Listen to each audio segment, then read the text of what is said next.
നമസ്കാരം. ഓസ്ട്രേലിയക്കെതിരായ പെർത്ത് ടെസ്റ്റിൽ ഇന്ത്യ ശക്തമായ നിലയിലേക്ക് മുന്നേറുകയാണ്.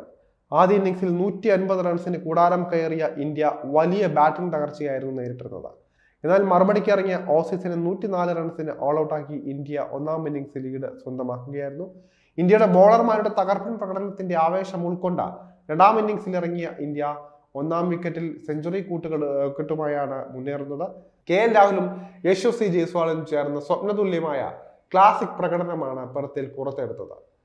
ഓസീസിന്റെ കരുത്തുറ്റ ബോളർമാരെ സമ്മർദ്ദത്തിലാക്കി അനാവശ്യ ഷോട്ടുകൾക്ക് ശ്രമിക്കാതെ മനോഹരമായ ബാറ്റിങ്ങോടെയാണ് ഇന്ത്യൻ ഓപ്പണർമാർ ടീമിന് അടിത്തറ പാകിയത്. ആദ്യ ഇന്നിംഗ്സിൽ ഡെക്കായ ജയ്സ്വാൾ തെറ്റുകളിൽ നിന്ന് പാഠം ഉൾക്കൊണ്ടുള്ള പ്രകടനമാണ് പുറത്തെടുത്തത്. ഏതായാലും ചരിത്ര പ്രകടനത്തോടെ റെക്കോർഡിട്ടിരിക്കുകയാണ് ഈ ഒരു കൂട്ടുകെട്ട്. അവസാന 2 തവണയും ഇന്ത്യ ഓസ്ട്രേലിയയിൽ ടെസ്റ്റ് പരമ്പര നേടിയിരുന്നു. എന്നാൽ അന്നൊന്നും ഇത്തരമൊരു ഓപ്പണിംഗ് കൂട്ടുകെട്ട ഇന്ത്യക്ക് നേടിക്കൊടുക്കാനായിട്ടില്ല. കഴിഞ്ഞ 20 വർഷത്തിനിടെ ഇതാദ്യമായാണ് ഇന്ത്യ ഓസ്ട്രേലിയയിൽ ഓപ്പണിംഗിൽ സെഞ്ചുറി പ്രകടനം നടത്തുന്നത്. അതിന്റെ മുഴുവൻ കയ്യടികളും രാഹുലിനും ജയ്സ്വാളിനും അർഹിക്കുന്നതാണ് എന്നാണ് പറയപ്പെടുന്നത്. പെർത്ത് പിച്ച് പേസർമാരുടെ കുത്തകയാണ്. ഇന്ത്യക്ക് മികച്ച റെക്കോർഡ് അവകാശപ്പെടാനാകാത്ത പിച്ചാണ് അത്. എന്നാൽ ഈ വെല്ലുവിളികളെയെല്ലാം മറികടന്ന് ഇപ്പോൾ ജയ്സ്വാളും രാഹുലും ചേർന്ന് ചരിത്രം കുറിക്കുകയായിരുന്നു.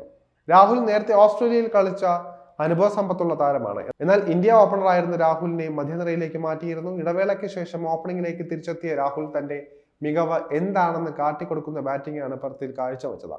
യശസ്വി ജയ്സ്വാൾ ഓസ്ട്രേലിയയിൽ കളിക്കുന്നത് ഇതാദ്യമായാണ്. ആദ്യ ഇന്നിംഗ്സിൽ തന്നെ ഈ പരിമിതി ജയ്സ്വാളിന്റെ ബാറ്റിംഗിൽ തന്നെ ഉണ്ടായിരുന്നു. എന്നാൽ രണ്ടാം ഇന്നിംഗ്സിൽ ആദ്യ ഇന്നിംഗ്സിലെ തെറ്റുകളെല്ലാം തന്നെ ഉൾക്കൊണ്ട് ശക്തമായ തിരിച്ചുവരവ് നടത്താൻ ജയ്സ്വാളിന് സാധിച്ചിരിക്കുകയാണ്. പെർത്തിൽ ഇന്ത്യൻ നായകനും ഓപ്പണറുമായ രോഹിത് ശർമ്മ കളിക്കുന്നില്ല. രണ്ടാമത്തെ കുഞ്ഞു പുറത്തുമായി ബന്ധപ്പെട്ടാണ് അദ്ദേഹം ഇടവേള എടുത്തത്. പെർത്ത് ടെസ്റ്റ് കഴിയുന്നതിന് മുൻപ് രോഹിത് ശർമ്മ ടീമിലേക്ക് തിരിച്ചെത്തുമെന്നാണ് വിവരം. അങ്ങനെയാണെങ്കിൽ രണ്ടാം മത്സരത്തിൽ രോഹിത് ശർമ്മ ഇന്ത്യക്കായി കളിക്കുന്നുണ്ടാകുമെന്ന് പ്രതീക്ഷിക്കാം. എന്നാൽ രോഹിത് മടങ്ങിയെത്തിയാലും ബെഞ്ചിലിരുത്തണമെന്നാണ് ആരാധകരുടെ പക്ഷം. ഇന്ത്യയുടെ നിലവിലെ ഓപ്പണിംഗ് കൂട്ടുകെട്ട് മികച്ചതാണ്. ഇന്ത്യ പെർത്തിൽ ജയിച്ചാൽ ഈ വിജയ കൂട്ടുകെട്ട് പൊളിക്കേണ്ടതില്ല എന്നതാണ് പ്രമുഖരടക്കം പറയുന്നത്. അതേസമയം രോഹിത് ശർമ്മ ഇന്ത്യയുടെ നായകനായതിനാൽ ഇത് സാധ്യമാകില്ല. അങ്ങനെ വരുമ്പോൾ രോഹിത് ശർമ്മയ്ക്കായി KL രാഹുൽ വഴിമാറി കൊടുക്കേണ്ടതായി വരും. രാഹുൽ മധ്യനിരയിലേക്ക് പോകുമ്പോൾ ധ്രുവ് ജുറേലിന് പ്ലേയിങ് ലെവലിലെ സ്ഥാനം നഷ്ടപ്പെടാനുള്ള സാധ്യതകൾ കൂടുതൽ. അർദ്ധ സെഞ്ചുറി നേടിയതോടെ ചരിത്ര നേട്ടത്തിലേക്കാണ് രാഹുൽ എത്തിയിരിക്കുന്നത്. ഇത് 8ാം തവണയാണ് സേന രാജ്യത്ത് രാഹുൽ 50-ലധികം റൺസ് നേടുന്നത്. 7 തവണ ഈ നേട്ടത്തിലേക്ക് എത്തിയ രോഹിത് ശർമ്മയുടെയും ഗൗതം ഗംഭീറിന്റെയും റെക്കോർഡുകളാണ് രാഹുൽ തകർത്തത്.